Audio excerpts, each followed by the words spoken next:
These latest headlines from ABC15 are sponsored by Lerner and Rowe Injury Attorneys. One call, that's all. Hey, good Wednesday morning to you. Amelia Fabiano with your top stories from ABC15 Arizona. A man arrested here in Arizona is now also facing murder charges in an attack earlier this month in New York City. Today, the Surprise Police Department will hold a news conference with multiple other agencies to discuss the arrest of 26-year-old Rod Al-Mansouri. He was arrested Sunday right here in the Valley after court documents say he stabbed two women in different parts of the Valley. America votes. Early voting begins today for the presidential preference election. Maricopa and Pima counties are making sure your vote counts. Both counties completed another logic and accuracy test ahead of the March election. The goal here is to verify the ballot counting equipment is programmed correctly and counts ballots accurately. In the state of education today, Arizona's largest public school district will likely be cutting the most positions it has in years. Mesa Public Schools will cut more than 300 positions next school year as a result of a decline in enrollment. That decrease is because of a few factors: more school choices in Arizona, decline in birth rates in school-aged children, as well as the lack of affordable housing in some areas. These changes, though, no surprise to the district, and something the district has been preparing for with the decline in students. Some of these positions support classrooms that are now non-existent because of a lower amount of students. So some of them just naturally went away with the teaching positions as well. So it's kind of a combination of the two. The district says certified staff like teachers still have guaranteed jobs next year. It may just be at different schools or grade levels.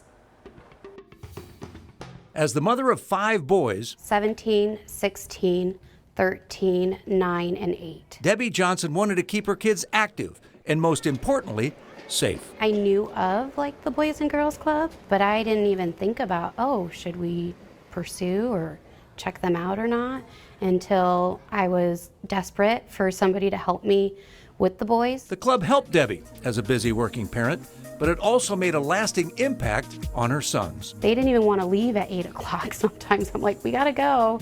They gotta go home too. Especially her oldest, Adrian, who was just 8 years old when he started going to the Avondale Boys and Girls Club. I was always into soccer, and I came into the Boys and Girls Club, and I saw, they're playing football, so I decided to join, and since then I always had that passion and love for the game.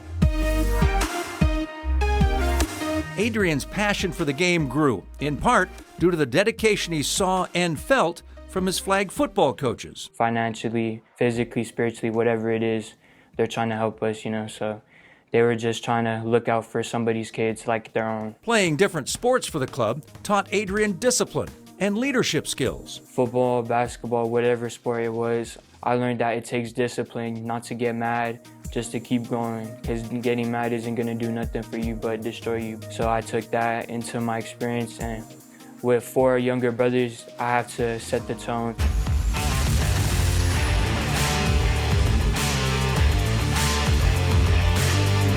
Taking what he's learned through the Boys and Girls Club, Adrian wants to go to the next level in his football career. I want to go to the league and be the greatest to ever play the game of football. Without the club being there after school, I wouldn't have been able to have this opportunity in busing. Craig Fooey, ABC 15 Sports. Adrian is just one of the thousands of kids in our community who benefit from those life lessons taught at the Boys and Girls Clubs of the Valley. That's why we're asking for your help right now, donating to the Second Chance Sports Gear Drive. Now through February 29th, you can take your new or gently used sports equipment to any of the 17 Earnhardt Auto Centers across the Valley.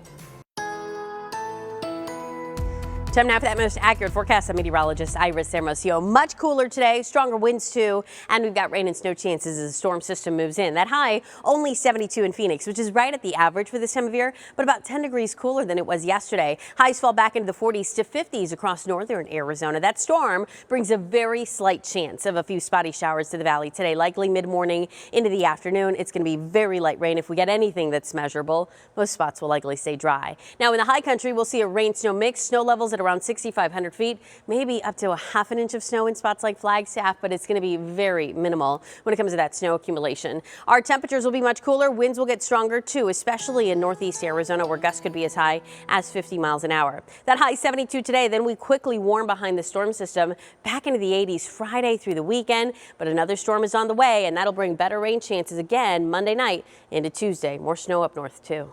As always, for the latest headlines, weather, and traffic, head to our website, abc15.com, or download that free ABC 15 mobile app.